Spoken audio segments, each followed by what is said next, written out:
What is going on, everyone? We are back for our week 6 in the NFL. Crazy to think it's already week 6, but Mm. Thursday night football tonight, a divisional matchup in the NFC West. We have the San Francisco 49ers heading to Seattle to take on the Seattle Seahawks. Seahawks are a 3.5 point home underdog here, over under an even 49, and the Seahawks money line plus 155.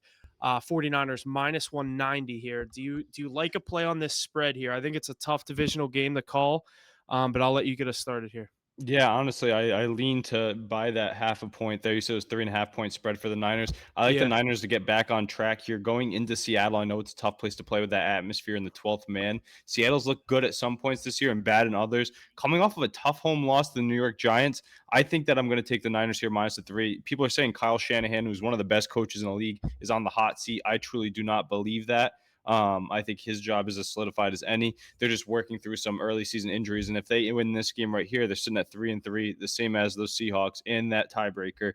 So I'm taking them here minus the half a point. Got some props I'm going to want to dive into, but let me hear who you're leaning on initially. Yeah, I kind of look at the 49ers in this spot as they need this one more. Obviously, the Seahawks started out 3-0. They've now lost two straight. Obviously don't want to have a 3-game losing streak, but these are two teams that they usually give each other a run for their money. It's usually a closer game than you think. I do lean for this to be a higher scoring game. Not going to touch that total. I hate taking when it's that high at 49, especially, but I lean on those 49ers minus the 3. I like what you said by that half point. Thing that I've been saying with the 49ers the past 2 weeks, and I think it's hit the past 2 weeks, is Kittle in the end zone. Purdy's starting to really use him when they get down near that goal line. They've been having some issues punching it in, obviously, with no McCaffrey in there. Mhm. He's been their guy for the past 2 years. When they get in the red zone, just give it to McCaffrey 3 times, get the first down, give it to him 3 more times, get a touchdown if needed. I look at Kittle here. I like Kittle, maybe even on the first touchdown, plus 1,000. But I love that anytime plus 175. You get the good value there. It's what he's always sitting at. Mhm. Um, Purdy gives him looks near, especially in the end zone. And obviously, if he catches it a little bit short, he's athletic enough to, break a tackle and get in. I look at Kittle to maybe get in on this one, but I do lean the 49ers minus the 3.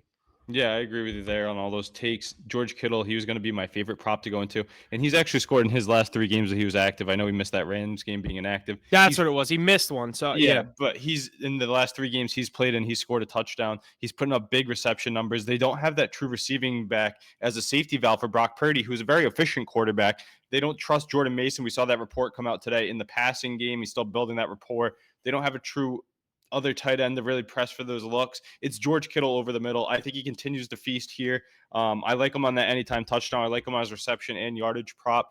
He's going up against one of the weaker defenses in the league in Seattle Seahawks, so the 16th ranked team in terms of points given up with 22.8 on the season. So I think that the Niners continue to put points on the scoreboard here. And I think it's going to be a tougher day sledding for guys like Kenneth Walker and Zach Charbonnet, Geno Smith too, who have been able to run pretty well this year. And I'm eager to see how that Seahawks pass offense can hold up without a true run game here. I know JSN has that breakout. DK Metcalf has looked great to date. But like we said, I'm leaning on the Niners here. I like Jordan Mason to get in the end zone. I like George Kittle to have a great day once again.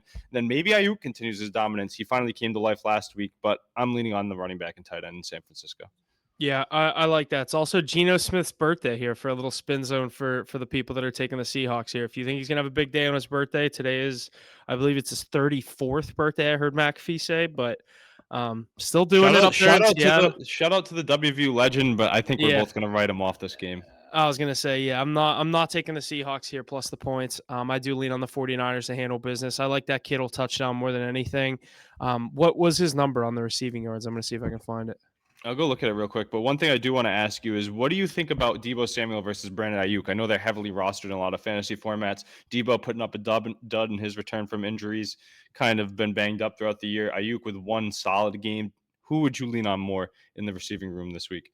Tonight, I kind of like Debo over 51.5 receiving yards. Total. Oh, Yeah, Kittle's also at 46.5 receiving yards. I like that. I love that. Um, I think both of them will be a big part of this offense tonight. Ayuk is I mean, he's been so streaky. He had the cold start, and then he He's got, volatile.